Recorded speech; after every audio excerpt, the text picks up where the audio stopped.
Yeah, I'm one of the head fosters now. There's four of us along with her, and we all kind of co-run it Got together now.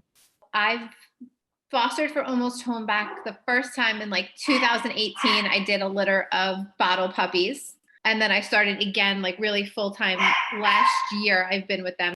I have 5 in total right now, 5 fosters. I've had like 22 in the last year.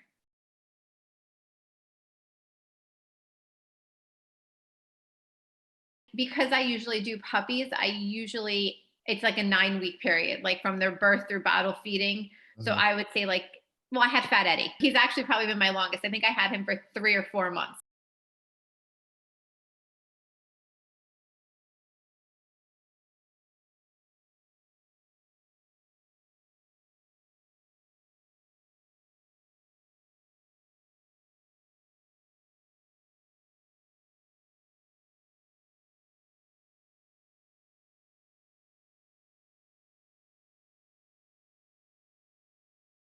When Heather had said she was getting Fat Eddie, I was like, can I come over and just see him? And she was like, sure. So I went over with my daughter, and it was, I've seen a lot. Like, and I was like in shock. Like, I honestly had no words for he couldn't walk on his own. Like, you actually had to physically lift him up.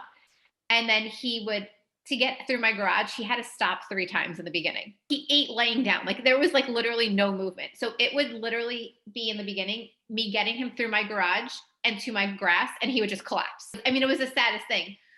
And then I just remember, like, the first week, it was just getting him moving because he would limp, he would hold his leg. I mean, he was in pain. So Right. we got him, and he went like 2 houses and then collapsed, and we'd have to carry him home. And it was like the most exciting thing. Mhm. And then it was actually, he saw a dog, and he like went running, like running in quotes. It was Eddie running. Like, it was as fast as I've ever seen him move because he was so excited. And it was just really increasing the amount that he could walk little by little because he was in so much pain. So it would start 2 houses, and then we went 4 houses, and we went down the cul-de-sac to my daughter's school. He just loved being outside because he never probably got to do stuff like that. He was probably one of my biggest accomplishments.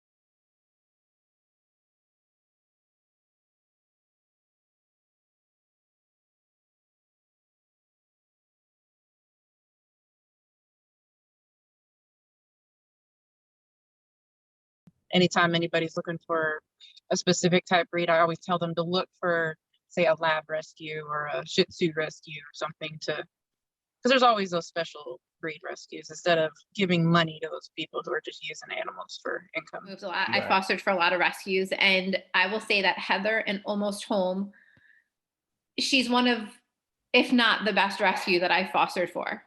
Part of being a good rescuer is also saying no Mhm. and knowing your limits. And a lot of rescues tend to have that kind of hero complex where they can save everything, which in turn, kind of destroys their organization. They end up in debt. They end up not being able to provide the top level of care that's needed, and they operate on like well, let's wait for something bad to happen and not do the preventative kind of stuff.